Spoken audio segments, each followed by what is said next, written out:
എൻ്റെ മക്കളെ 15,000 രൂപയ്ക്ക് നിങ്ങൾക്ക് 90 FPS ഗെയിമിങ് വലിയ കുഴപ്പമില്ലാത്തൊരു ചിപ്സെറ്റാണ്. മീഡിയാടെക് ഡയമൻസിറ്റി 7300 അൾട്ടിമേറ്റ് എന്നാണ് അതിൻ്റെ പേര്. 4nm fabrication technology.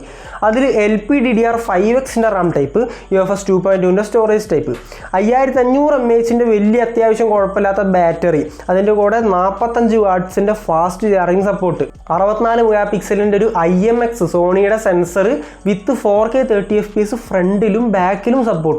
ഇതൊക്കെ പോരാഞ്ഞിട്ട് ഡ്യുവൽ സ്റ്റീരിയോ സ്പീക്കർ പല ബ്രാൻഡ്സ് ഇപ്പോൾ വലിയ വലിയ ബ്രാൻഡ്സ് 27,000 രൂപയ്ക്ക് പോലും കൊടുക്കാറില്ല. അതും പ്ലസ് 144 Hz AMOLED സ്ക്രീൻ, അതും കർവ്ഡ്. ഇത്രയൊക്കെ നിങ്ങൾക്ക് തരുന്നതിൻ്റെ കൂടെ തന്നെ IP64 മിലിറ്ററി ഗ്രേഡിൻ്റെ സർട്ടിഫിക്കേഷനും ഗൊറില്ല ഗ്ലാസ് 5 തരുന്നുണ്ട്. ഇതൊക്കെ 16,000 രൂപയ്ക്കാണ് നിങ്ങൾക്ക് തരുന്നത്. സോ അത് ഞാനൊരു ഷോർട്ടായിട്ട് ചെയ്തിട്ടില്ലെങ്കിൽ വളരെ മോശപ്പെട്ടൊരു കാര്യമാണ്. ഫോൺ ഏതാണെന്ന് ചോദിച്ചാൽ Infinix not 50S 5G Plus എന്നാണ് ഫോണിൻ്റെ പേര്. ഫ്ലിപ്കാർട്ടിൽ അവൈലബിൾ ആണ്. ഇത് നല്ലൊരു ഡീലായിട്ട് എനിക്ക് തോന്നി, അതുകൊണ്ട് ഈ ഒരു വീഡിയോ ചെയ്തു. ഫുൾ വീഡിയോ ഞാൻ യൂട്യൂബിൽ അപ്ലോഡ് ചെയ്തിട്ടുണ്ട്. Go and check it out. കൂടുതൽ വീഡിയോസിന് വേണ്ടി സബ്സ്ക്രൈബ് ആൻഡ് ഫോളോ.